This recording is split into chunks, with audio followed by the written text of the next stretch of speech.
Welcome to Cardiovas, and this is a tutorial about bones.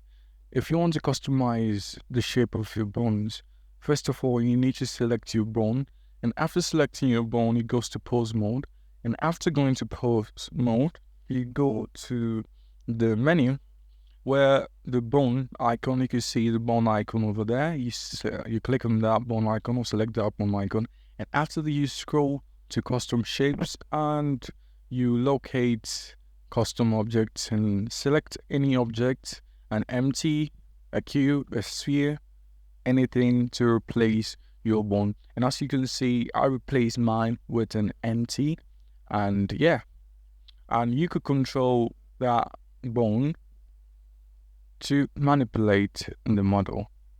Thank you. And please subscribe.